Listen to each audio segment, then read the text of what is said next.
A Vampire Romance, written by Amelia Hart. Chapter 1. The Lullaby. The clock behind the counter read 2:47 a.m. when the door chimed.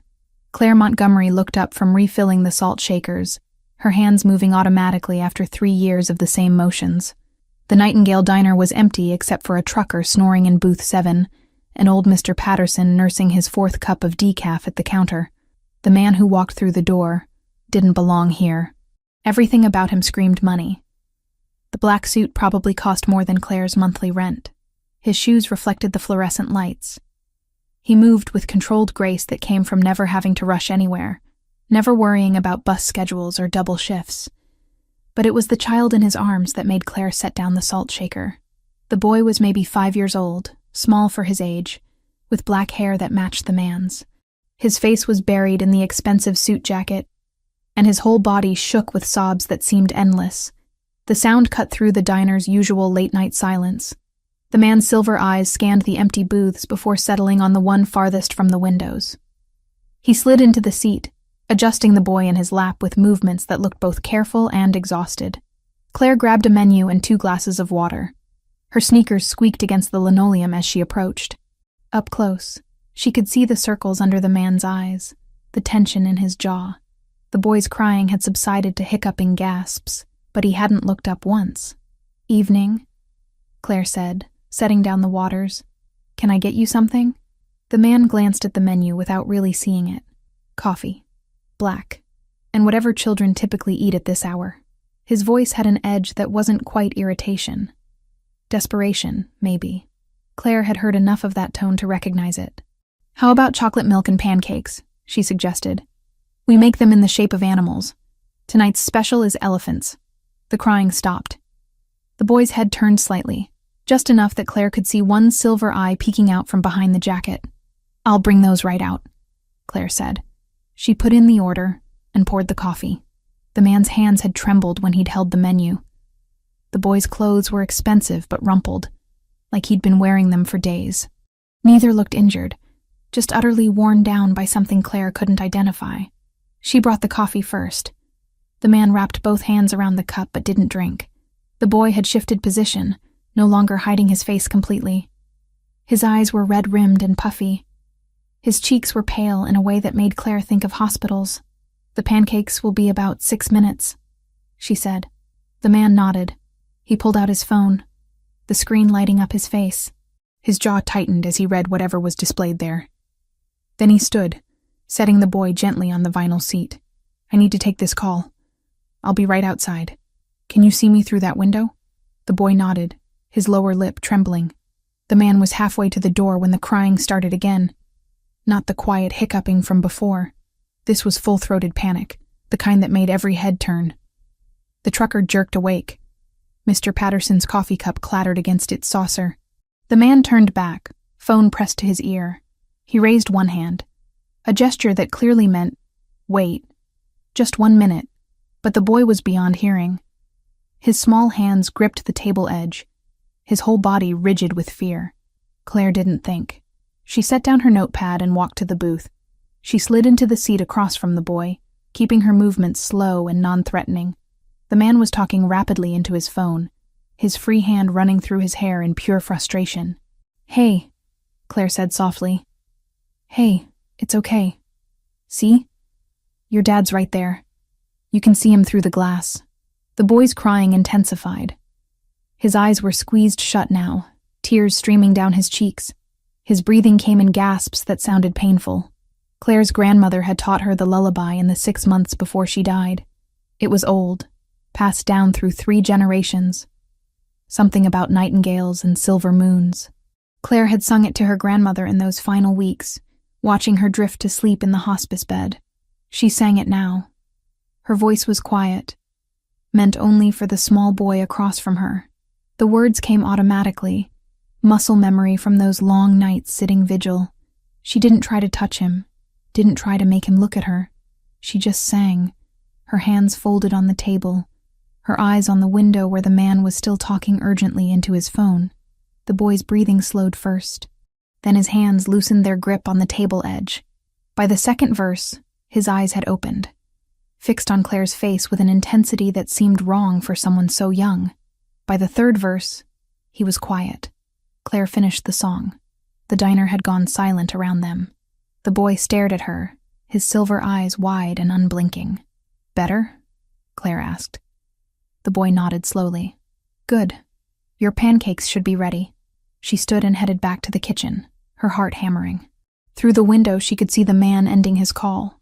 He was staring at the booth where his son sat, quiet and still for the first time since they'd arrived. Claire grabbed the pancakes from the pass-through. The elephant shape was a little lopsided, but she'd done her best. She added extra whipped cream and a cherry on top. When she returned, the man was back in his seat. He was looking at his son like he'd never seen him before. The boy had picked up his fork and was poking at the elephant's trunk with something that almost resembled curiosity. "He hasn't stopped crying for 3 hours, the man said. His voice was barely above a whisper. "I've taken him to 4 different doctors. No one could find anything physically wrong." Claire set down the chocolate milk. Sometimes kids just need to feel safe. 3 days straight. Day and night. Nothing worked. Not medicine, not doctors, not anything. The man's hands were shaking again. "What did you do?" "I sang him a lullaby." The man stared at her. "That's all?" "That's all." The boy took a bite of pancake. His movements were slow, mechanical, but he was eating. The man watched him with an expression Claire couldn't quite name. Relief. Disbelief. Something deeper that looked almost like grief. "I don't know how to thank you," the man said finally. "No thanks needed. It's what we do here." Claire pulled out her check pad. "Can I get you anything else?" The man looked at his untouched coffee, at his son slowly working through the pancake. "No, this is perfect." Claire left them alone after that.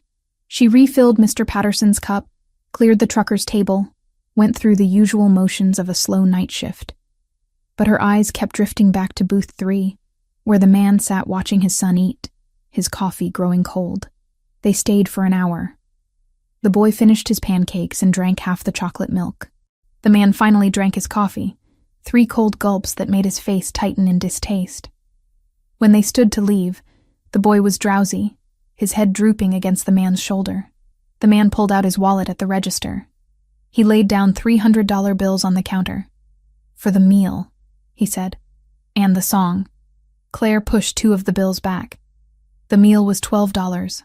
I'm not taking $300 for pancakes. Please." His silver eyes met hers, and there was something in them that made Claire's breath catch. "Take it. You have no idea what you just did. I sang a lullaby. You gave my son peace for the first time in 3 days. That's worth more than $300. Claire looked at the bills, at the man's face, at the boy sleeping against his shoulder. She thought about her grandmother, about those long nights in the hospice, about the lullaby that had eased pain when nothing else could. She took 1 bill. $50 for the meal. The song was free. The man smiled for the first time. It transformed his face, made him look younger. "Thank you." "You're welcome." He shifted the boy in his arms and headed for the door. Claire watched them go. Watched the expensive black car pull out of the parking lot. Watched the taillights disappear down the empty street. She picked up the $50 bill and put it in the register. Then she went back to refilling the salt shakers, trying to ignore the feeling that something important had just happened, something she didn't fully understand. The clock read 3:52 a.m. Mr. Patterson ordered a slice of pie. The trucker came back for coffee to go. The night went on, ordinary and normal, except for the lingering memory of silver eyes and a small boy who'd stopped crying when she sang. Claire finished her shift at 6 a.m. She walked home in the early morning light, the lullaby still running through her head. She didn't know the man's name. She didn't know where he lived or what had made his son cry for 3 days straight. She didn't know she'd see him again the very next night, and the night after that, and every night for the next 5 days. Always at 2:47 a.m., always with the boy in his arms, always with that same desperate hope in his silver eyes. Chapter 2. The Pattern. They came back the second night at exactly 2:47 a.m. Claire was wiping down table 4 when she heard the door chime. She looked up and there he was, same black suit, same exhausted eyes, Same small boy clutched in his arms. The boy wasn't crying this time, but his face was pressed against his father's shoulder, his small hands fisted in the expensive fabric. The man's eyes found Claire immediately. Something in his expression shifted when he saw her. Relief, maybe, or hope. They took the same booth. Booth 3, farthest from the windows. Claire grabbed the coffee pot and a glass for chocolate milk. Her pulse kicked up a notch as she approached, though she couldn't have said why. "Evening," she said, setting down the mugs. "Same as last night? Please." The man's voice was rough, like he hadn't slept. "If it's not too much trouble." "No trouble at all." The boy peeked out from behind his father's shoulder. His silver eyes were still red-rimmed, but he wasn't crying. When he saw Claire, something in his face relaxed. "Hey there," Claire said softly. "Elephants again? Or should we try something different tonight?" The boy's lips moved, but no sound came out. "Julian," the man said gently. "The nice lady asked you a question." Julian. So the boy had a name. Claire filed that information away. "How about a dinosaur?" Claire suggested. "We've got a pretty good T-Rex." Julian nodded, just slightly. One T-Rex coming up. The nights blurred together after that. They came every night for 5 nights straight. Always at 2:47 a.m. Always to booth 3. The man would order black coffee he barely touched. Julian would eat his pancakes slowly while Claire sang the lullaby, her voice quiet enough that the other customers couldn't hear. On the 3rd night, Claire finally asked, "Does he only sleep when someone sings to him?" The man looked up from his untouched coffee. The circles under his eyes had darkened to bruises. "Only when you sing to him. I've tried. His nanny tried. Every night he screams until I bring him here. That can't be sustainable." "No." The man's laugh was bitter. "It's not." On the 4th night, Claire pulled out her phone during her break and searched. She'd gotten good at reading people during her years at the diner. The expensive suit, the way he moved, the unconscious authority in his voice. She typed keywords into her search engine. "Billionaire CEO, black hair, silver eyes." The results came back immediately. Victor Graves, CEO of Graves Industries, one of the largest pharmaceutical companies in the country. Net worth in the billions. No family information listed anywhere. No mention of a wife or son. Claire stared at the photo on her screen. It was him, no question. But the man in the picture looked different. Colder. More remote. The man who came into her diner every night looked haunted.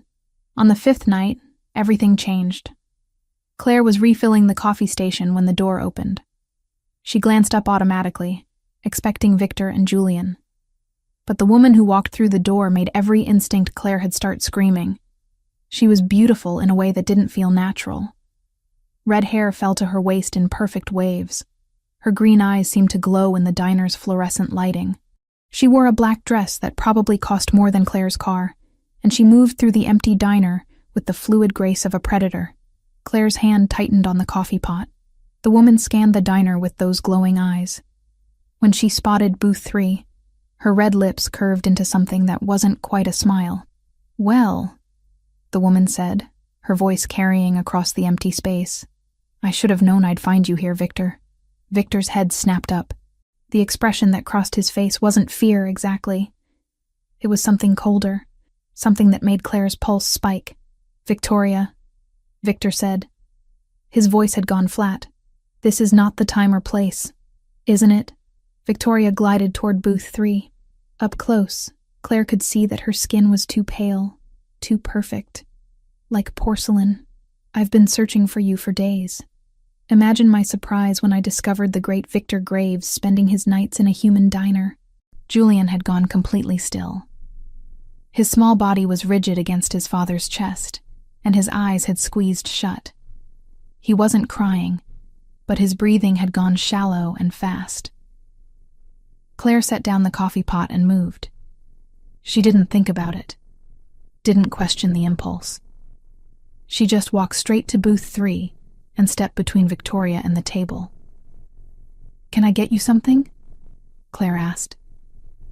Her voice was steady, but her heart hammered against her ribs. "Coffee? Something to eat?" Victoria's green eyes fixed on Claire. The temperature in the diner seemed to drop 10 degrees. How interesting, Victoria said slowly. The human waitress has teeth. The human waitress is doing her job, Claire replied. If you're not ordering, I'm going to have to ask you to leave.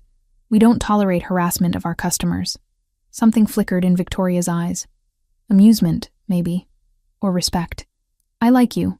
You have no idea what you've stepped into, but you're brave. Foolish, but brave. Victoria. Victor's voice cut through the tension. Leave. Now. Or what? Victoria's smile was sharp enough to cut glass. You'll do what exactly? You're in no position to make threats, Victor.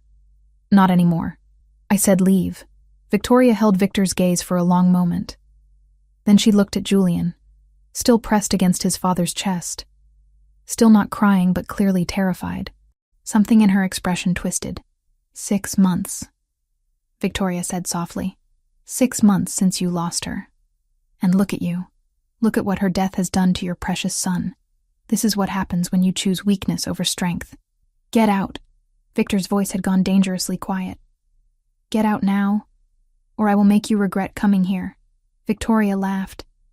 It was a beautiful sound, like bells, but there was something wrong underneath it. Something that made Claire's skin crawl. You think you can protect them? Victoria said. You think hiding in human spaces will keep them safe? She turned and walked toward the door, her heels clicking against the linoleum. At the threshold, she paused and looked back. You can't hide forever, Victor. And when you finally come home, we'll be waiting. The door swung shut behind her. The diner fell silent. Claire stood frozen for a moment. Human spaces. Hiding. Come home. The words echoed in her head. Puzzle pieces that didn't quite fit together. Julian started crying. Not the panicked sobbing from before, but quiet, broken sounds that were somehow worse. Victor's hands were shaking as he tried to comfort his son.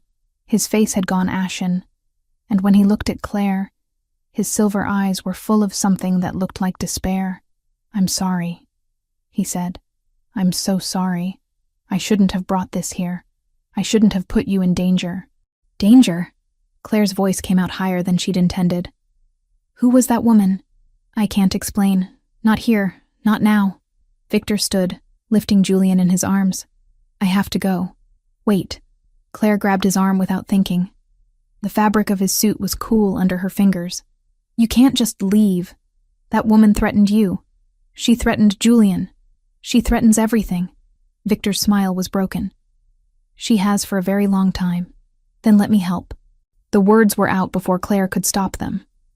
Victor stared at her like she'd grown a second head. You can't help. You don't understand what this is. Then explain it to me. I can't. Can't or won't. Claire heard the edge in her own voice.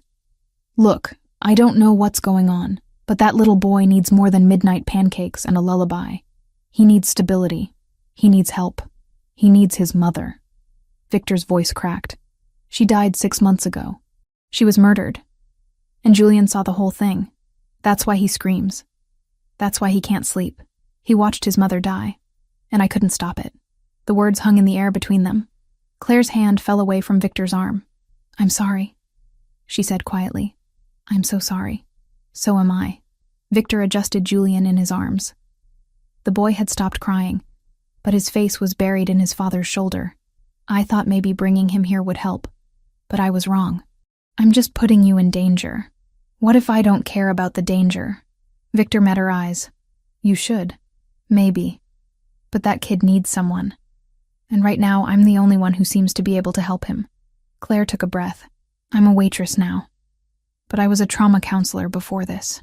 I worked with kids who'd seen terrible things. I know what Julian needs. And it's not just pancakes. Victor stood completely still. When he finally spoke, his voice was barely audible. What are you suggesting? Hire me. As a nanny, a caregiver, whatever you want to call it. I have rent due, medical bills from my grandmother's hospice care. Pay me enough to cover that. Let me help Julian work through his trauma properly. You would leave your job for a child you barely know. I'd leave my job to help a child who needs me. Victor studied her face. Claire could see him weighing the offer, calculating risks she couldn't begin to understand. I can pay you well, he said finally. More than enough to cover your debts. But Claire, if you come into my world, there's no going back. Once you see what I really am, everything changes. Claire thought about the woman with the glowing eyes. She thought about Victor's inhuman grace. She thought about Julian's silver eyes and pale skin. I'll take that risk, she said. Chapter 3. Truths Unveiled. Claire gave her notice to Owen the next morning. He took it better than she'd expected, probably because she'd been a reliable employee for 3 years, and he knew she wouldn't leave without good reason. Better opportunity? He asked, refilling the coffee maker. Something like that. He nodded slowly. You take care of yourself, Claire. And if it doesn't work out, you've always got a place here. Thanks, Owen. She left the Nightingale Diner for the last time at 6:15 a.m. on a Tuesday.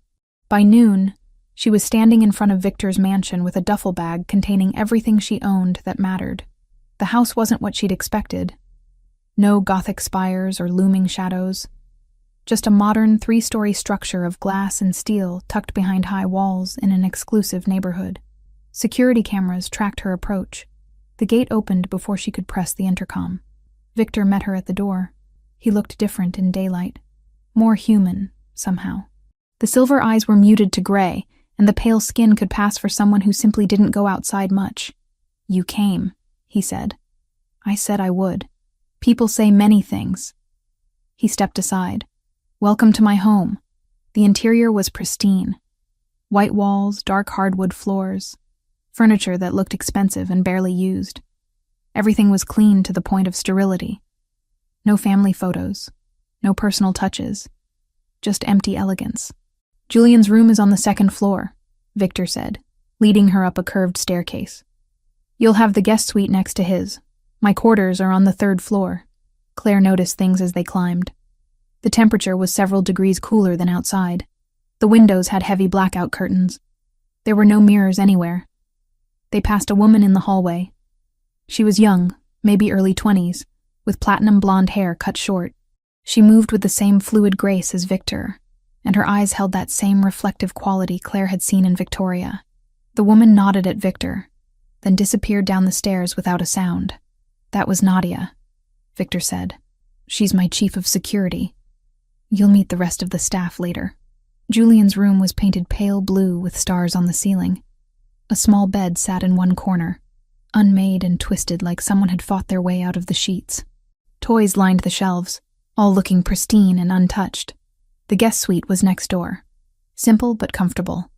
A bed, a desk, an attached bathroom. A window that overlooked the garden. The salary we discussed will be deposited weekly, Victor said. You'll have access to a company credit card for anything Julian needs. Clothes, toys, activities. Whatever you think will help.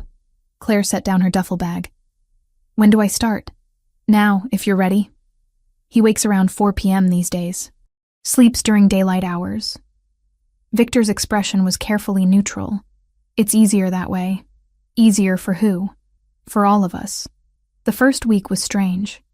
Claire quickly realized the entire household operated on a nocturnal schedule. The staff appeared after sunset and vanished before dawn. She never saw any of them eat. They moved through the house with unnatural quiet, their footsteps making no sound on the hardwood floors. She started cataloging oddities. The kitchen was fully stocked but pristine, like it had never been used.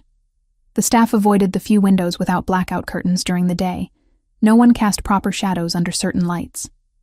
On the 3rd day, Victor's assistant delivered an envelope to her room. Inside was a bank statement showing a deposit of $5,000, her weekly salary. Claire stared at the number for a full minute. $5,000 per week. She pulled out her phone and opened her banking app. The deposit was real. She transferred money to cover her overdue rent, paid off the remaining balance on her grandmother's hospice bills, cleared the medical debt that had been hanging over her head for 2 years. By the time she was done, she'd handled more money in 10 minutes than she usually made in 3 months. For the first time since her grandmother's diagnosis, Claire took a full breath without the weight of debt pressing on her chest.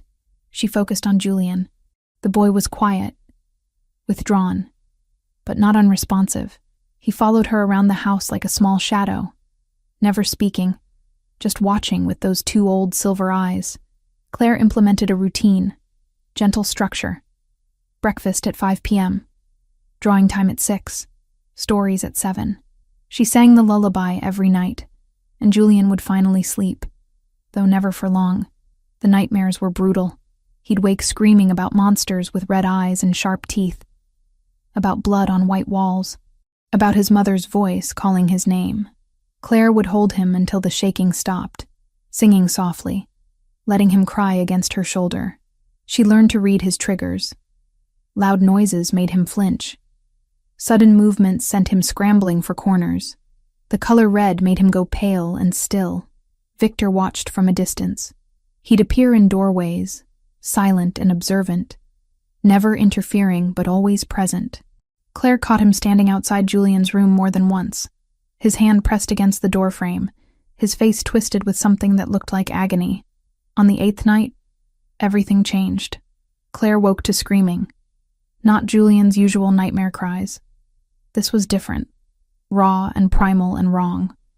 She bolted from her bed and ran to his room. The door was already open. Julian sat upright in bed, his small hands clutching the sheets, his mouth open in a scream that seemed to go on forever. Claire rushed to him, dropping to her knees beside the bed. "Julian, it's okay. I'm here. You're safe." His eyes were squeezed shut. Tears streamed down his face, and when his mouth opened for another scream, Claire saw them. Fangs. Small and sharp and undeniably real. She froze. Her brain stuttered, trying to process what she was seeing. The boy's canines had extended into points, clearly visible even in the dim nightlight. Julian's eyes snapped open, silver and glowing, not reflecting light, producing it. "Mom," he sobbed. The fangs made his speech sound wrong. "They hurt her. The monsters hurt her." "I know, sweetheart. I know." Claire's voice was steady even as her hands shook. "But you're safe now. I promise." A rush of cold air hit her back. She turned and Victor was there, moving faster than any human could move. One second the doorway was empty. The next he was across the room, his hand on Julian's shoulder. "Easy," Victor said softly. "Easy, son. Breathe." Julian's glowing eyes fixed on his father. The fangs retracted slowly, disappearing back into normal-looking teeth. The glow faded from his eyes. Within seconds he looked like a regular 5-year-old again. A terrified, exhausted 5-year-old. Claire stood slowly. Her legs felt unsteady. "We need to talk." Victor met her gaze. "Yes, we do." They left Julian with Nadia and went downstairs to Victor's study. The room was lined with books, a massive desk dominating one wall. Victor poured himself something dark from a crystal decanter. He didn't offer Claire any. "So," Claire said. Her voice sounded distant to her own ears. "Vampires are real." "Yes, and you're one of them." "I am." Victor set down his glass. "Julian is half vampire, half human. His mother was human. She died protecting him from vampires who wanted him dead. Why would they want him dead? He's 5 years old. Because of what I am." Victor's face was completely expressionless now. "I'm not just a vampire, Claire. I'm the vampire king. I rule over every vampire in this country. My word is law. My power is absolute." Claire sat down in a leather chair before her legs could give out. "The vampire king. For 420 years, yes, 420 years. Claire's mind reeled. "And Julian is a hybrid. The first vampire-human child born in over a century. Some factions see him as an abomination. Others see him as a threat to vampire purity." Victor's hands curled into fists. "His mother, Annette, was human. We married in secret. When she became pregnant, we knew it would cause problems. We tried to hide, tried to protect him. But Victoria found us. The woman from the diner. She was my betrothed 200 years ago. I refused the match. Chose to live among humans rather than rule with her at my side. She's never forgiven that." Victor's voice went flat. 6 months ago, she found our home. She killed Annette in front of Julian to punish me for choosing a human over her." The words hung in the air. Claire thought about Julian's nightmares. The monsters with red eyes. His mother's voice. He watched his mother die. Claire said quietly, "Yes, and you couldn't stop it. I was away. A council meeting I couldn't miss. By the time I sensed something wrong and returned, Annette was dead, and Julian was catatonic." Victor finally looked at her. He hasn't spoken since that night. Not really. Just screams and nightmares. Claire stood. She walked to the window, staring out at the dark garden. Her reflection looked back at her, pale and shocked. "I should be terrified," she said. "I should be running for the door. Yes, but all I can think about is that little boy upstairs who watched his mother die." She turned to face Victor. He needs help. Professional help. Therapy designed for trauma. And he needs stability. Someone who won't abandon him.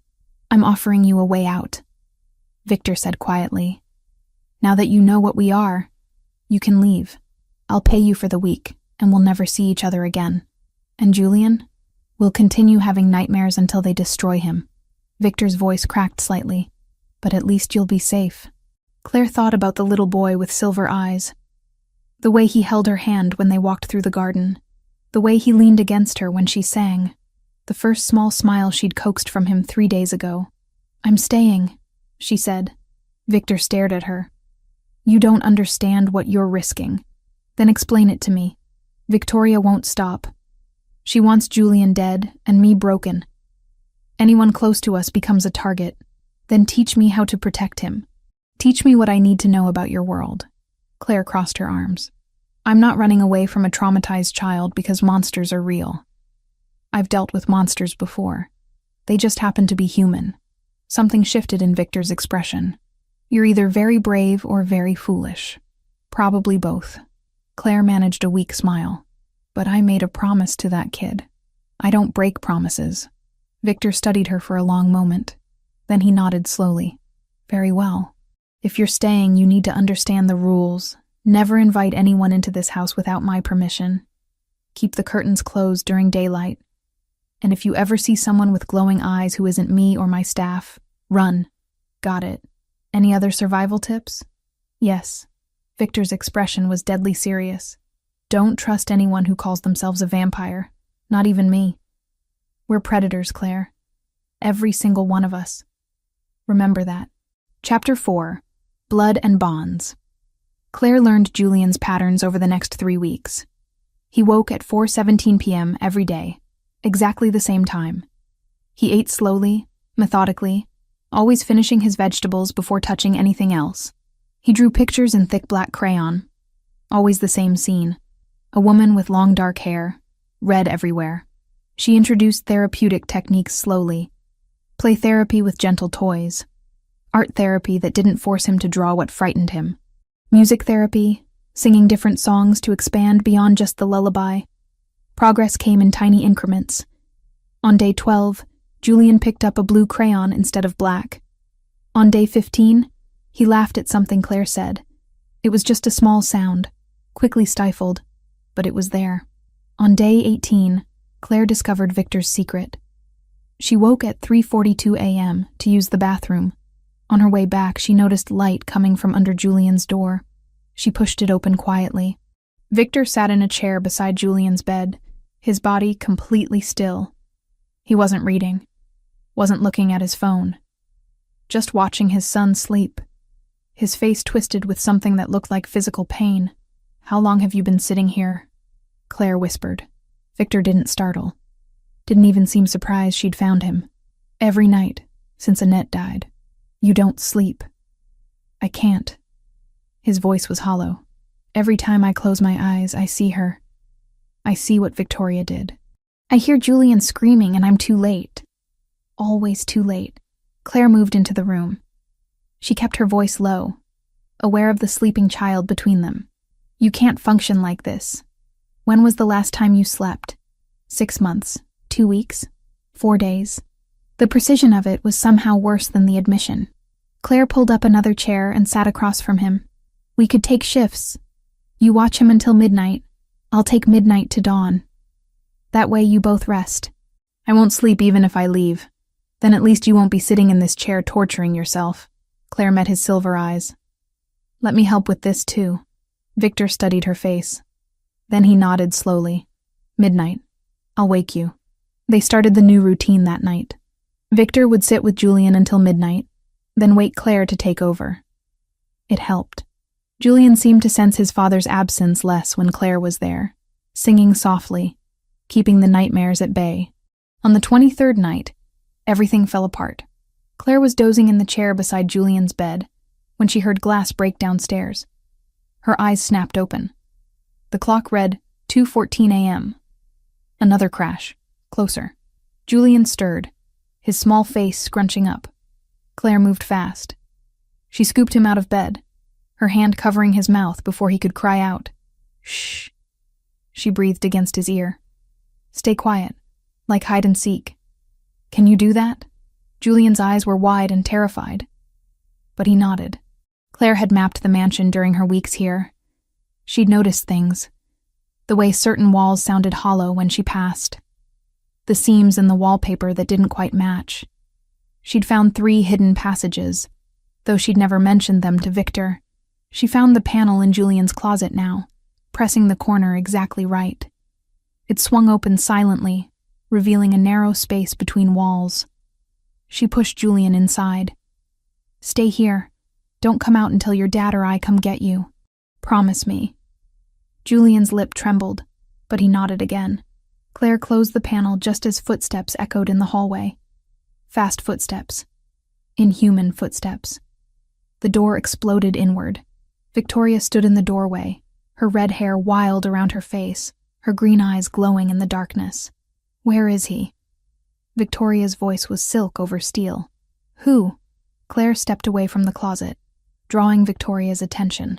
Don't play games with me, human. Victoria moved into the room faster than Claire could track. Suddenly she was inches away, her hand wrapped around Claire's throat. Where is the boy? Claire couldn't breathe. Victoria's grip was iron, crushing her windpipe. Black spots danced in her vision. He's not here. Claire gasped. Victor took him. They're gone. Victoria's eyes narrowed. Liar. She threw Claire across the room. Claire's back hit the wall hard enough to crack plaster. She slid to the floor, gasping, pain radiating through her spine. Victoria stalked toward her. I can hear his heartbeat, small and fast and terrified. He's in this room. Claire forced herself to stay calm, to think. Victoria was stronger, faster, could probably kill her with one hand, but she was also arrogant, emotional. Claire had spent years counseling traumatized kids. She knew how to read people, how to find weaknesses. Is that what this is about? Claire coughed, tasting copper. A child? You're threatening a 5-year-old because Victor chose someone else 200 years ago? Victoria's hand shot out, grabbing Claire's hair. She yanked her head back, forcing eye contact. You know nothing about what I lost. I know you're pathetic. The words came out before Claire could stop them. But she committed. 2 centuries and you're still throwing tantrums because one man didn't want you. That's not love. That's obsession. Victoria's face twisted. Shut your mouth. How many others could you have had? How many lives could you have lived? But instead you're here, breaking into houses, terrorizing children. Claire's voice was steady despite the pain. Annette won. Even dead, she won. Because Victor loved her. Actually loved her. And he'll never feel that for you, no matter how many people you kill. I said, shut up. Victoria slammed Claire's head back against the wall. The world tilted. Claire's vision blurred. But she'd seen it. The flash of something in Victoria's eyes. Hurt. Uncertainty. Weakness. There are others, aren't there? Claire's words slurred slightly. Others who think you're wrong. Who think this vendetta makes you look weak. Victoria's grip loosened fractionally. How did you... Because you're here alone. The great Victoria Harlow, breaking and entering in the middle of the night. Claire laughed, though it hurt. If you had support, you'd have brought an army. But you didn't. Because they don't believe in you anymore. There are those who understand. Victoria's voice had gone quiet. Dangerous. Those who see that hybrid abomination for what it is. Those who helped me get past the wards tonight. Claire's mind raced. Someone on the inside. A traitor. Who? Why would I tell you? Victoria smiled. You'll be dead in 3 minutes. Because you want to brag. Claire met her eyes. You want someone to know how clever you've been. How you've manipulated Victor's own people against him. Victoria's smile widened. The driver, Henry Vale. Loyal for 60 years until I showed him what I could offer. Power, territory. Everything Victor denied him. The name locked into Claire's memory. Henry Vale. Traitor. Footsteps thundered up the stairs. Victoria's head snapped toward the door. Victor appeared in the doorway, Nadia at his side. His eyes were pure silver fire, his fangs fully extended. He looked every inch the predator he'd warned Claire about. Get away from her. His voice didn't sound human anymore. Victoria released Claire and turned to face him. Finally. I was beginning to think you'd abandoned another woman to die. Victor moved. 1 second he was in the doorway. The next he had Victoria by the throat, slamming her into the wall hard enough to crack the plaster. Nadia swept the room, checking corners, her movements precise and military. The boy? Nadia asked sharply. Safe, Claire managed. Hidden. Victoria laughed despite Victor's grip on her throat. This changes nothing. The factions are moving. Your time is ending, Victor. Your precious human world is collapsing. Then I'll burn it all down. Victor's voice was death itself. Every faction, every bloodline that stands against my son. I'll erase them from existence. Nadia appeared at Claire's side, her cool hands checking Claire's injuries. Concussion. Possible spinal damage. She needs healing. No, Claire started, but the world was spinning now. Tilting. Her vision darkened at the edges. Get Julian, Victor said to Nadia. His eyes never left Victoria. Take him to the safe room. Now. Nadia moved to the closet, finding the hidden panel. Claire heard Julian's small sob of relief as Nadia pulled him out. Then they were gone, and it was just Claire, Victor, and Victoria in the ruined bedroom. If she dies, Victor said softly, I will make sure your death takes centuries. He threw Victoria through the window. Glass exploded outward. Victoria's scream cut off as she hit the ground 2 stories below. Victor turned to Claire, and his face shifted. The monster receded. His features returned to something almost human. I'm sorry, he said, kneeling beside her. This is going to feel strange. He bit his own wrist. Blood welled up, dark and wrong. He pressed it to Claire's mouth. Drink. It will heal you. Claire wanted to refuse. But the pain was overwhelming and Julian needed her alive. She drank. The blood tasted like copper and ice and something else. Something ancient. It burned down her throat, spreading through her chest like cold fire. The pain in her back faded. Her vision cleared. She could feel her body knitting itself back together from the inside out. Victor pulled his wrist away. The wound was already closing. How do you feel? He asked. Like I drank lightning. Claire's voice was stronger now. Is Julian okay? Safe. Because of you. Something shifted in Victor's expression. You hid him. Protected him. Even when Victoria was breaking you apart. That's what family does, Claire said without thinking. The words hung between them. Victor's eyes widened slightly. Then footsteps announced Nadia's return. She had Julian in her arms. The boy's face was pale, his eyes red from crying, but he was unharmed. Mama, Julian whispered, reaching for Claire. Everyone froze. It was the first word he'd spoken in 6 months. Claire's eyes filled with tears as she opened her arms. Nadia handed him over. Julian buried his face in Claire's neck, his small body shaking. You're safe, Claire murmured, stroking his hair. I've got you. Family? Julian's voice was so small, so fragile. Your family now? Claire looked at Victor. His face was unreadable, but his silver eyes held something that looked like hope. Yes, Claire said. I'm family now. Chapter 5. The Hunt. Within Claire woke the morning after Victoria's attack feeling wrong. Everything was too loud. The sheets against her skin felt rough as sandpaper. She could hear Julian's heartbeat 2 rooms away, steady and slow in sleep. The vampire blood. Victor had warned her the effects would last 24 hours. She sat up carefully, testing her body. No pain. The injuries that should have left her bedridden were completely gone. Her reflection in the bathroom mirror showed no bruises, no cuts. Just her own face staring back with eyes that seemed sharper somehow. A knock on the door. "Claire? May I come in?" Nadia's voice. Claire pulled on a robe. "Come in." The vampire entered, carrying a tray with tea and toast. "How are you feeling?" "Like I can hear the neighbor's dog barking 3 blocks away. That will fade by this evening."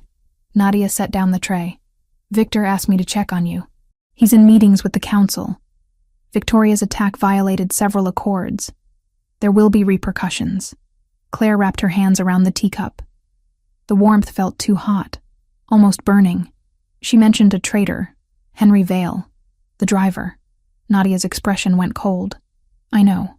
Victor has already restricted his access. But we can't act without proof. Henry has served this house for 60 years. If we accuse him wrongly, it could fracture the entire staff. Then we need to prove it." "How?" Nadia sat in the chair across from Claire. For the first time, the vampire looked uncertain. Victoria covered her tracks well. "Henry's communications are encrypted. We have no physical evidence." Claire's mind was already working through the problem. She'd spent years counseling manipulative people. She knew how to spot liars, how to create situations that forced people to reveal themselves. "We test him," she said, "along with anyone else who might be compromised." "Test them how?" "You said we need proof, so we give them a chance to betray themselves." Claire set down her teacup. "Make a list of everyone who had access to the security systems the night Victoria got in. Then we feed each of them different false information about Julian's vulnerabilities. See which story makes it back to Victoria." Nadia studied her face. "That's actually quite clever. I worked with troubled kids for 5 years. You'd be surprised how often lying teenagers use the same tactics as adults." They spent the next 3 hours building the trap. Nadia identified 5 suspects: Henry Vale, the driver; Margaret Ross, the housekeeper; Thomas Wright, the groundskeeper; Jennifer Cow, Victor's executive assistant; and Daniel Pierce, head of daytime security. Each would receive different information. Henry would be told Julian was weak during thunderstorms. Margaret would hear he couldn't enter running water. Thomas would learn about a supposed allergy to iron. Jennifer would be fed information about a hidden medical condition. Daniel would hear that Julian needed to feed on human blood weekly or become ill. All of it false. All of it designed to be believable enough to report. "We plant the information today," Nadia said, marking notes on her tablet. "Then we monitor Victoria's movements. See if she attempts anything based on what she learns. How long until we know? 3 days. Maybe 4. Nadia looked up. "Are you certain you want to be involved in this? Victor won't expect a human to handle security matters." "That little boy called me family yesterday," Claire said quietly. "I'm not sitting on the sidelines while someone tries to hurt him." Something shifted in Nadia's expression. Respect, maybe. "Very well. Let's begin." They executed the plan over the next 48 hours. Claire handled the civilian staff, working conversations naturally toward Julian's care. Nadia managed the security personnel, using her authority to discuss protocols. Henry took the bait hardest. When Claire mentioned Julian's fear of thunderstorms, the driver's eyes had gleamed just slightly. Too interested, too focused. "Poor boy," Henry had said, his voice smooth. "Storms can be terrifying for children, especially after trauma." "Victor's been considering taking him to our mountain property," Claire lied smoothly. "More isolated, fewer triggers. There's supposed to be a major storm system moving through next week. Might be the perfect time." "Mountain property?" Henry's attention sharpened. "The one near Lake Ashford?" "That's the one." She'd walked away feeling sick. The way Henry had absorbed the information, calculated. He was already planning how to use it. On the 3rd night, at 11:47 p.m., Victor's security team intercepted communications from Henry's phone. Encrypted messages sent to an unknown number. When decoded, they contained detailed information about the fictional mountain trip, Julian's supposed weakness during storms, and suggestions for timing an attack.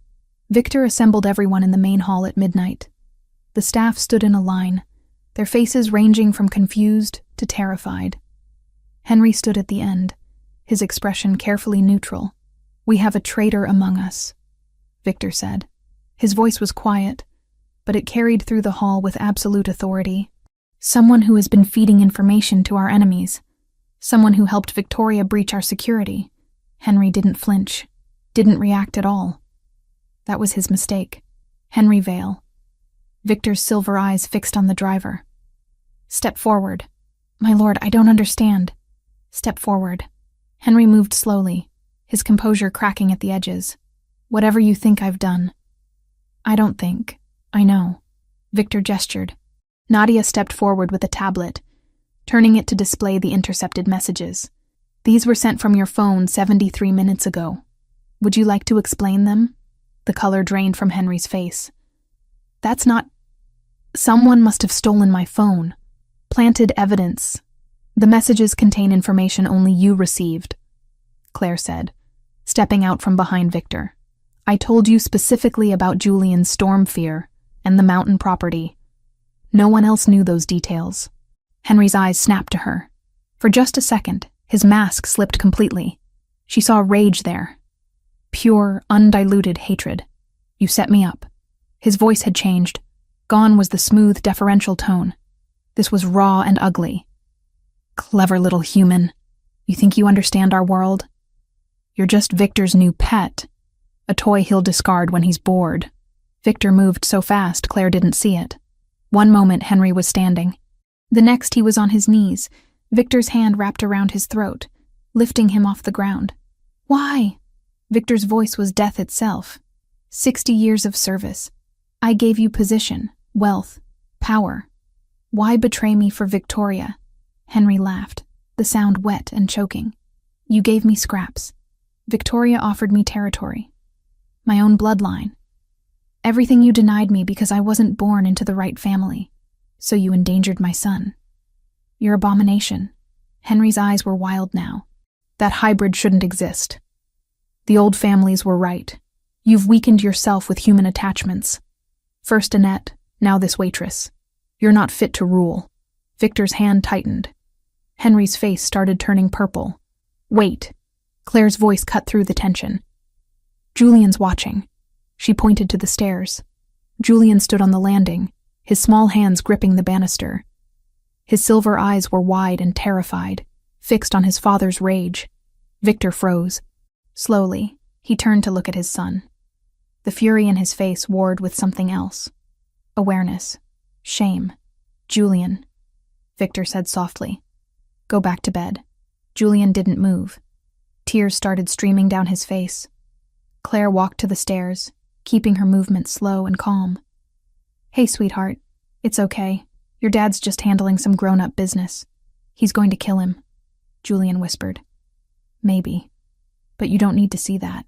Claire held out her hand. "Come on. Let me tuck you back in."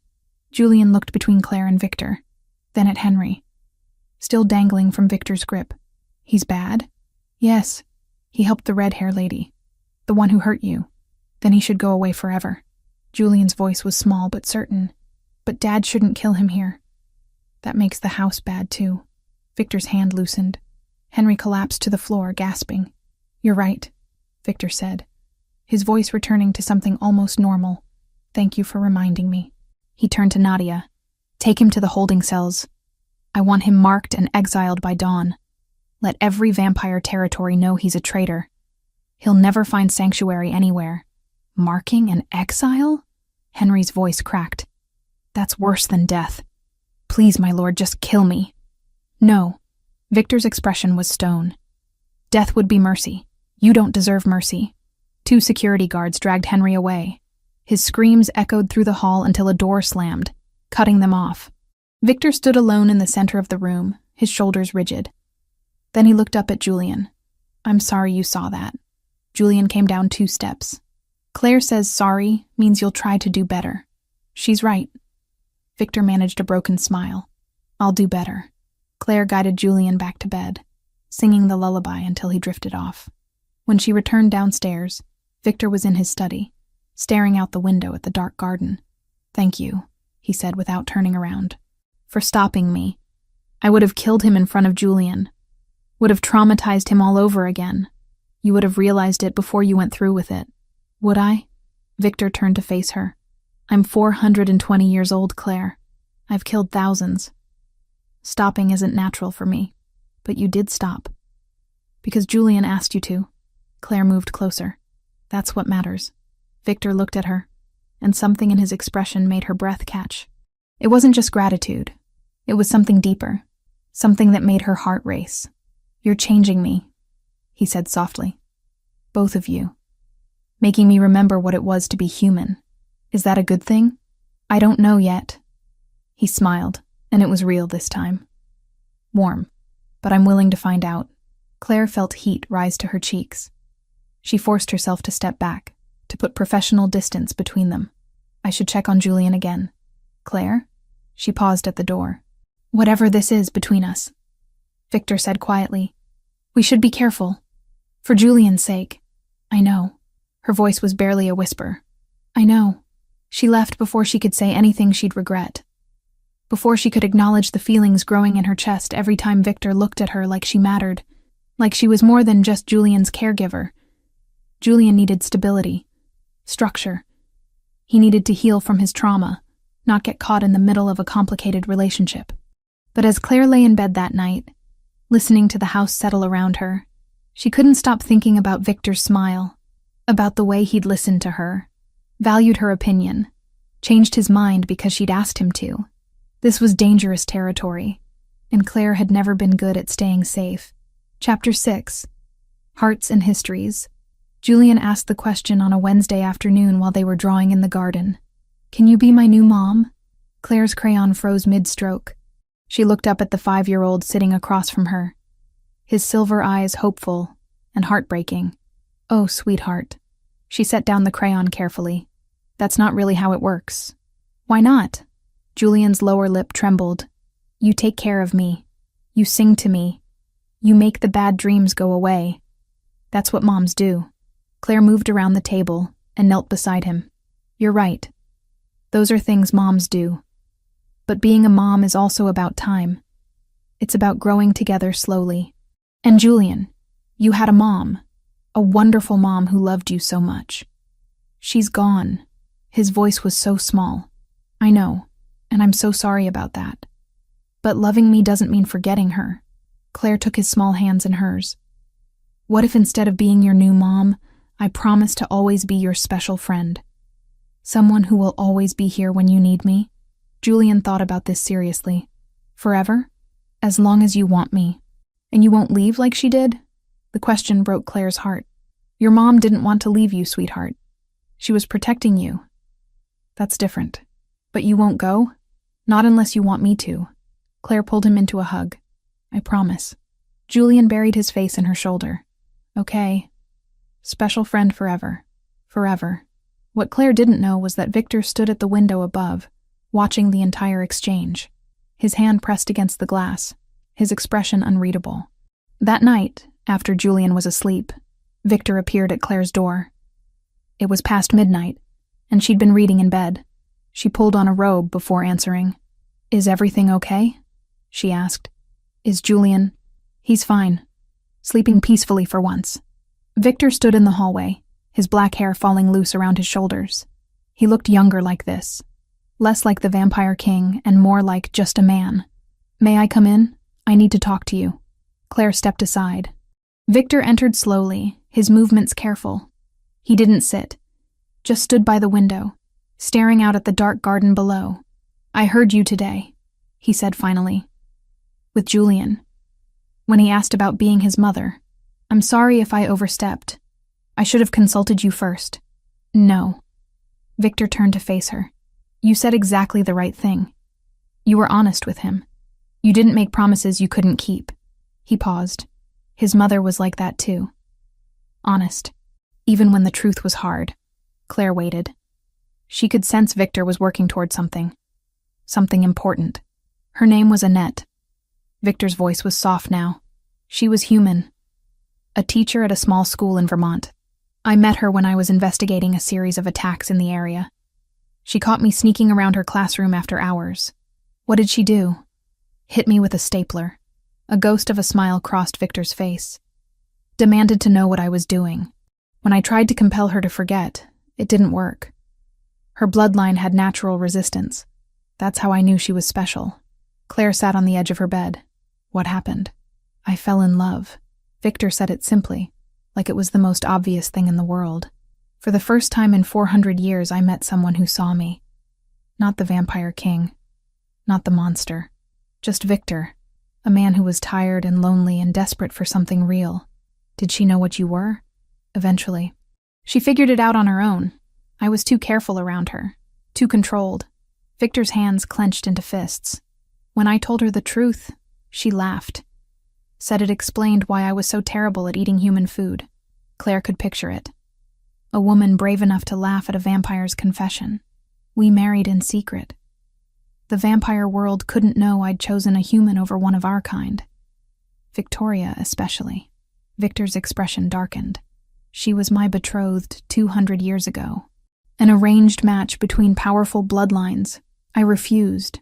Chose exile over marriage. She never forgave that. So when you chose Annette, it was a second rejection. Worse than the first. Victor moved away from the window, pacing now. Victoria had spent 2 centuries convinced I'd eventually return to her. That I was simply being stubborn. When she learned about Annette, about the pregnancy, she went mad with rage. Claire's heart ached for the woman she'd never met. How did she find you? A traitor. Not Henry. Someone else who'd been feeding her information for years. Victor's voice went cold. I was at a council meeting. Mandatory attendance. Victoria knew this. She attacked while I was away, knowing Annette would be alone. Julian was there, hidden in a closet. Annette had time to hide him before Victoria broke through our wards. Victor stopped pacing. His hands were shaking. By the time I felt the bond break, by the time I got home, Annette was already dead. Victoria had tortured her. Made it slow. Left Julian where he could hear everything. Oh God. I found him 3 hours later. He was catatonic, covered in his mother's blood. He hasn't been the same since. Victor's voice cracked. I failed them both. I couldn't protect her. I can't fix him. Claire stood and crossed the room. She took Victor's shaking hands in hers. You didn't fail anyone. Victoria is responsible for what happened, not you. If I'd never married Annette, then you wouldn't have Julian. You wouldn't have known love. Claire squeezed his hands. You can't trade away the good parts to erase the bad. That's not how life works. Victor looked at their joined hands. You're very wise for someone so young. I'm 28. That's not that young. I'm 420. To me, you're barely born. But he smiled when he said it. Yet you've taught me more about living in 2 months than I learned in centuries. Victor, let me finish. He lifted her hands, pressing them against his chest. Claire could feel the coolness of his skin through the thin fabric of his shirt. I need you to understand something. What I feel for you isn't just gratitude. It's not just because you've helped Julian. It's more than that. Claire's breath caught. We shouldn't... I know. Julian needs stability. He needs to process his grief without confusion. Victor's silver eyes held hers. But I also can't pretend these feelings don't exist. You've brought light back into this house, into my life. I need you to know that. I feel it too. The admission felt dangerous, liberating. But Victor, I can't be Annette's replacement. I won't try to fill her shoes. I would never ask you to. Victor's thumbs traced circles on her palms. Annette was Annette. Irreplaceable. What I feel for you is different. Its own thing. Does that make sense? Yes. Claire's voice was barely a whisper. But we need to be careful. For Julian. Agreed. Victor stepped closer. They were inches apart now. Close enough that Claire could see the flecks of darker silver in his eyes. So we go slow. We let him heal. We build trust. And when the time is right, if the time is right, we see where this goes. That's very mature of you. I've had 4 centuries to learn patience. His smile was warm, real, though I'll admit, you make it difficult. Claire laughed despite herself. Smooth. I try. They stood there for a moment, hands still joined, the air between them charged with possibility. Then Victor stepped back, breaking the contact. I should let you sleep. Victor? Claire called as he reached the door. Thank you for telling me about Annette. About what happened. Thank you for listening. For not judging. He paused. And Claire? What you said to Julian today, about being his special friend forever? I hope that includes me too. Always. After Victor left, Claire sat on her bed for a long time, her hands still tingling from where he'd held them. She was falling for him, despite every logical reason not to, despite the danger, despite the complexity. But unlike the rushed, desperate relationships of her past, this felt different, solid, worth the wait. She thought about Annette, the woman who'd loved Victor enough to give him a son, who'd died protecting that son, who'd left behind a legacy of bravery and love that still echoed through this house. Claire couldn't replace her, wouldn't try. But maybe, just maybe, she could build something new alongside her memory, something that honored what had been while creating space for what could be. Julian deserved that. A home where his mother's memory was cherished, not erased, where love didn't mean forgetting.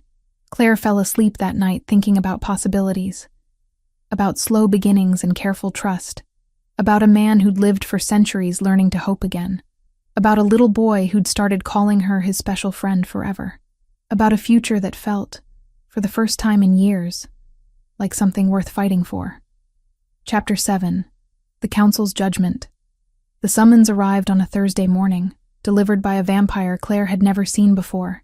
Tall, ancient, with eyes that looked like they'd witnessed empires fall. The Vampire Council requests Victor Graves' presence, the messenger said. His voice carried the weight of centuries. 3 nights from now. The matter of Victoria Harlow's accusations will be addressed formally. Victor read the document without expression. When the messenger left, he set it down carefully on his desk. She's escalating. What does it mean? Claire asked. It means Victoria has convinced enough council members that I'm unfit to rule. Victor's jaw tightened. She's calling for a formal hearing. They'll question my decisions, my relationships, my choice to keep Julian alive. They can't take your position, can they? They can try. Victor stood, moving to the window. The council has 13 members.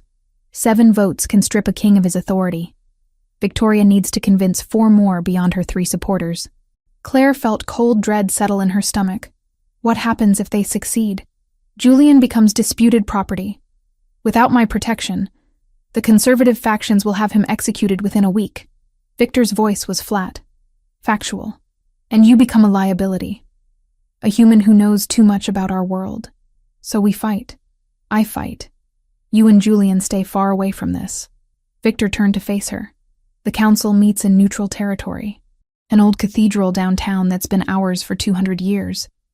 You'll go to a safe house with Nadia. Somewhere Victoria can't reach. But this isn't negotiable, Claire. If they even suspect I'm compromised by a human attachment, it gives them ammunition. His silver eyes were gentle but firm. I need to know you and Julian are safe. That's the only way I can face them. 3 nights later, Claire found herself in a converted warehouse across town with Julian and Nadia.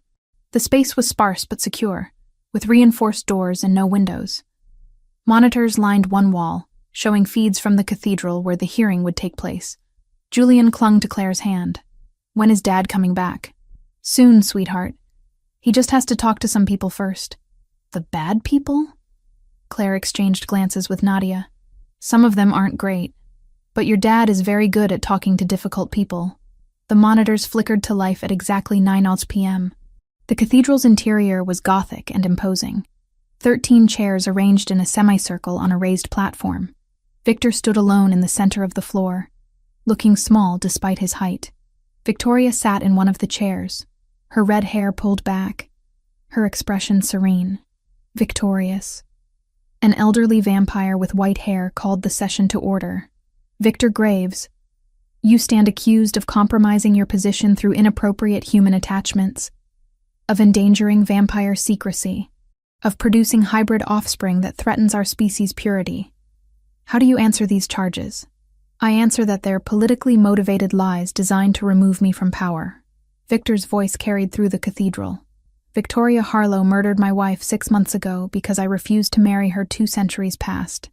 This is revenge, nothing more. We have evidence suggesting otherwise. Victoria stood, her movements graceful. Victor Graves has not only fathered a hybrid child, but has now installed a human woman in his household. A woman with access to vampire secrets. A woman he plans to transform against her will to bind her to him permanently. The council erupted in whispers. Claire's hands tightened on Julian's shoulders. "That's a lie," Claire breathed. "Keep watching," Nadia murmured. On screen, Victoria produced documents, bank statements showing Claire's salary, security footage of Victor and Claire holding hands in the garden, medical reports detailing the vampire blood Victor had used to heal Claire after Victoria's attack. "This blood exchange," Victoria said, her voice dripping false concern, "is the first step in forced transformation. Victor is following the old patterns, the patterns that led to our laws against coerced turning in the first place." A council member Claire didn't recognize leaned forward. "Is this true, Victor? Did you give this human your blood?" "To save her life after Victoria attacked her, yes." Victor's voice was controlled. "It was medical necessity, not transformation.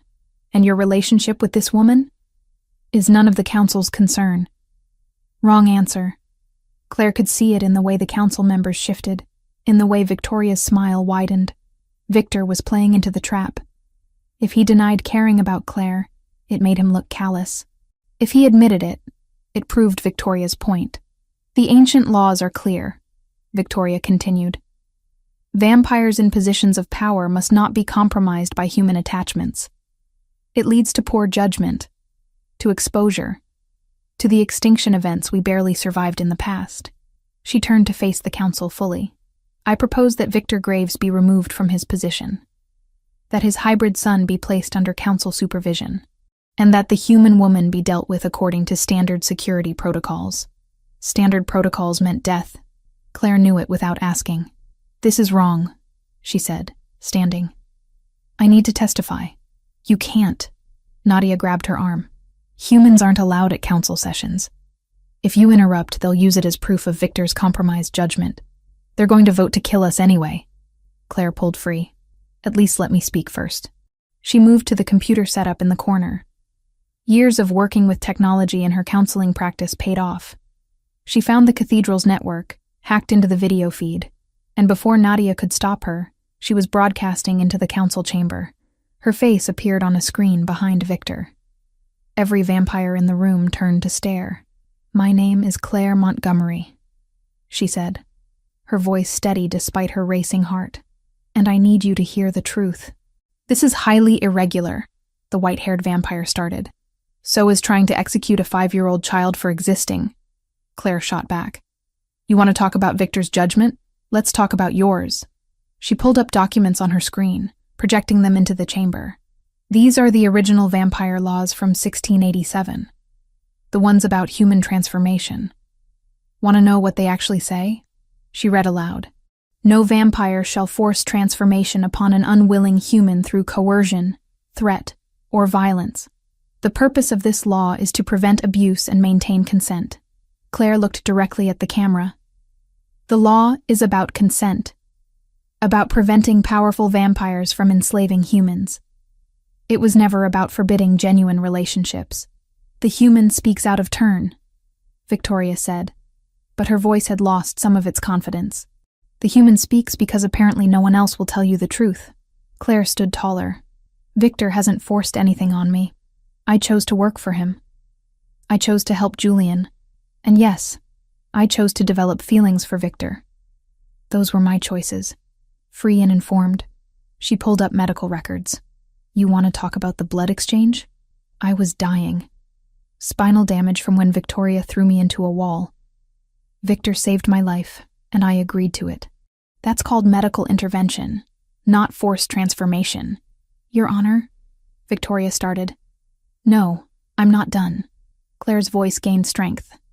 "You're using old laws designed to protect humans to justify murdering them. You're twisting the purpose of those laws to serve political revenge. If you condemn Victor for loving someone who loves him back, you're not upholding tradition. You're just proving Victoria right. You are tyrants." The chamber went silent. "And one more thing," Claire said softly. "That little boy Victoria wants dead? His name is Julian. He's 5 years old. He likes drawing dinosaurs, and he's finally starting to sleep through the night after watching his mother murdered. If killing a traumatized child is what vampire justice looks like, then your species deserves whatever extinction you're so afraid of." She ended the transmission. Her hands were shaking. Julian wrapped his arms around her waist. "You were very brave, Claire. I probably just made everything worse." But on the monitors, something was changing. The council members were arguing among themselves.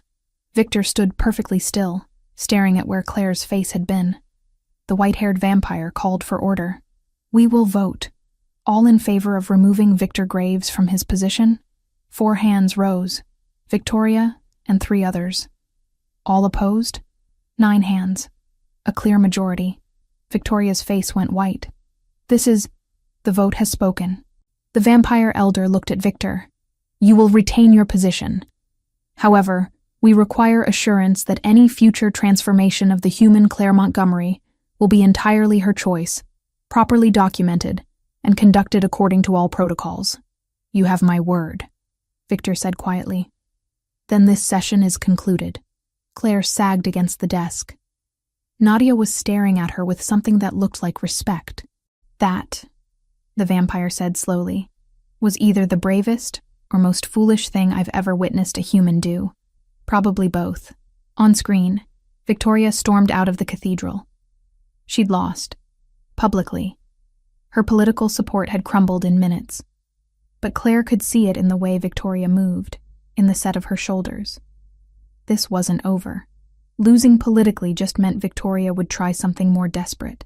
Something violent. Chapter 8. New Beginnings. The attack came 48 hours after the council hearing at 1:23 a.m. Claire was reading to Julian in the safe house when Nadia's phone buzzed. The vampire's expression darkened as she read the message. "Movement detected," Nadia said, already moving to the weapons locker. 3 blocks out. Victoria and at least 6 others. "I thought the council ruling means nothing to someone who's lost everything." Nadia pulled out weapons Claire had only seen in movies. UV flashbangs, silver-coated blades, stakes made of compressed ash wood. "She's coming for Julian.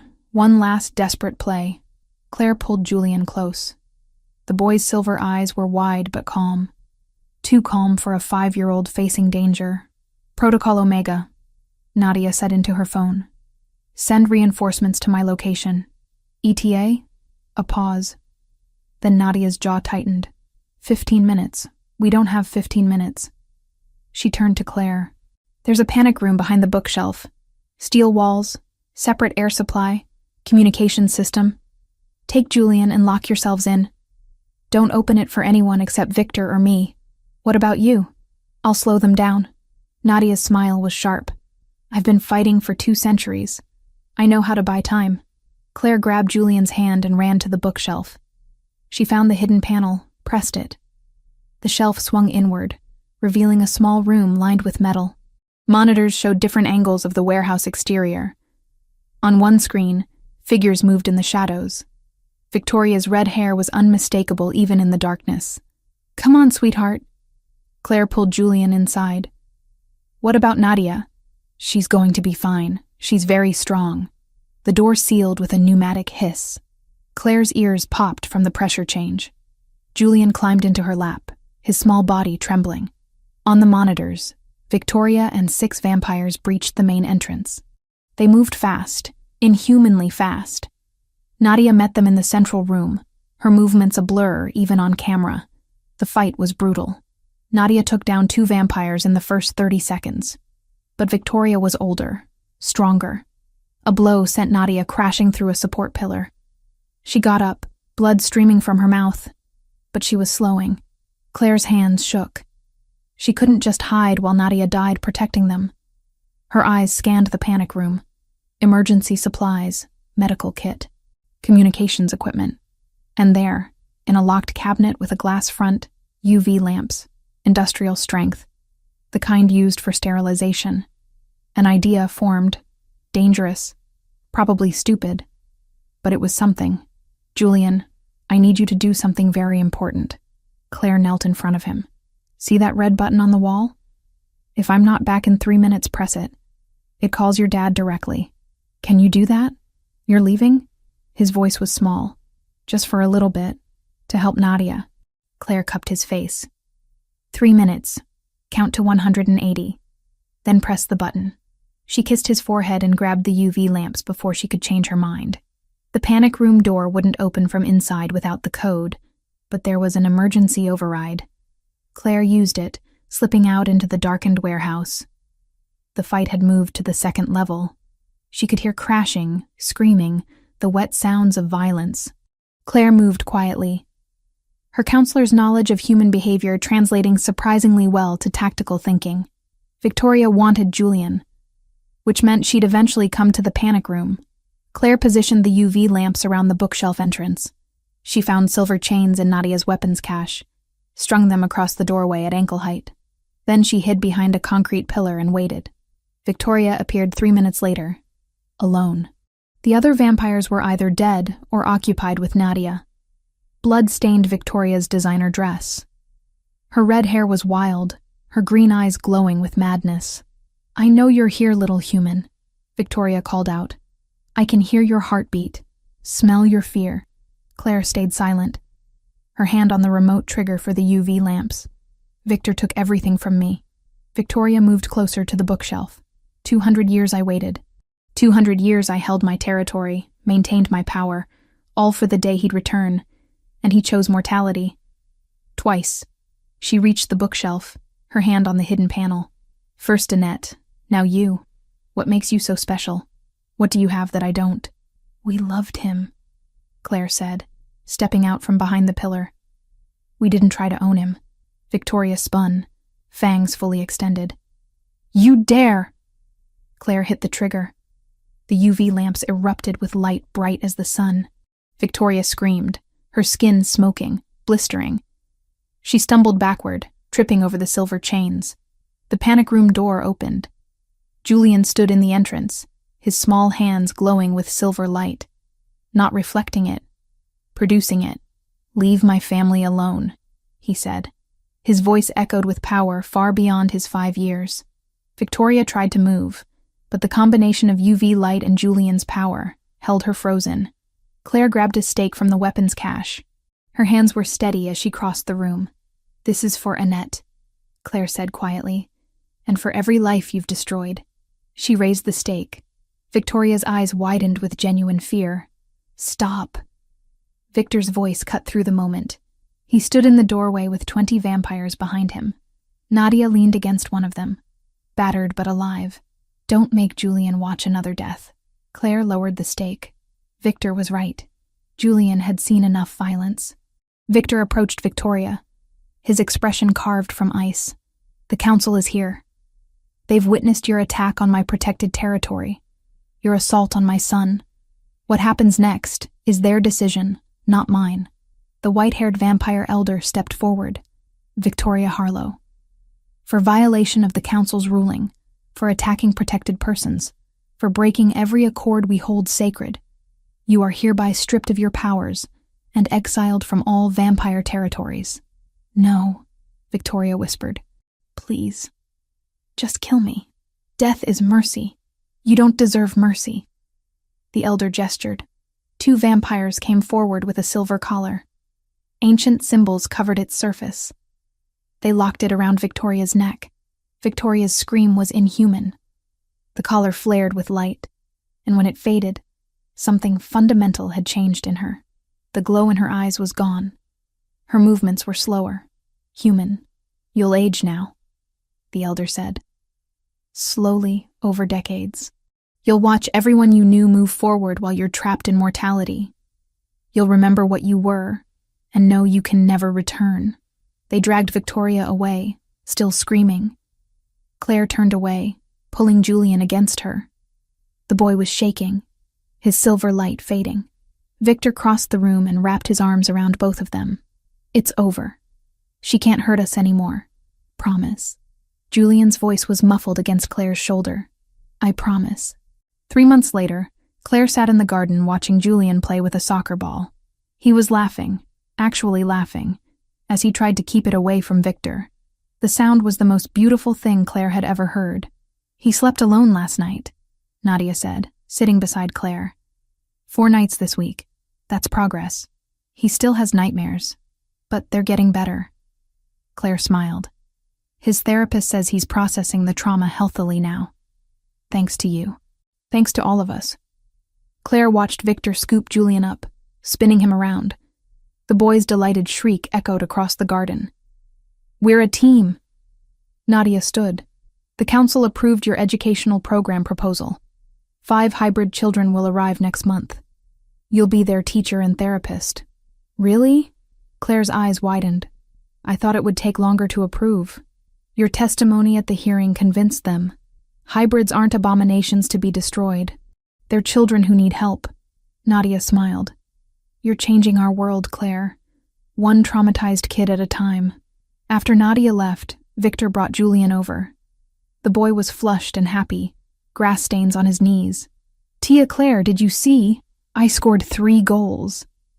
I saw, sweetheart. You're getting really good. Dad says maybe I can join a team next year.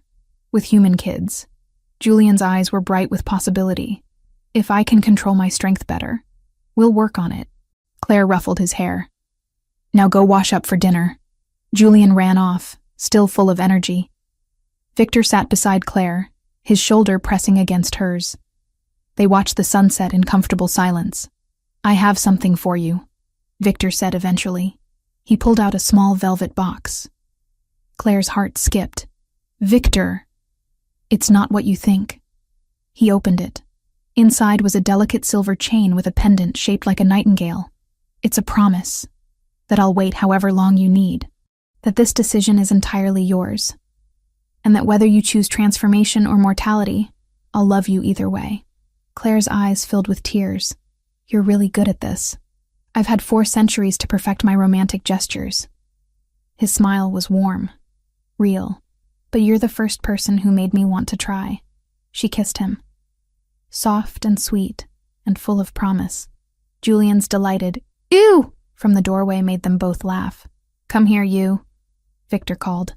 Julian ran over and they pulled him between them. A tangle of arms and laughter and love. Claire looked at her family. This impossible, unconventional, perfect family. A vampire king learning to be human again. A traumatized boy finding his smile.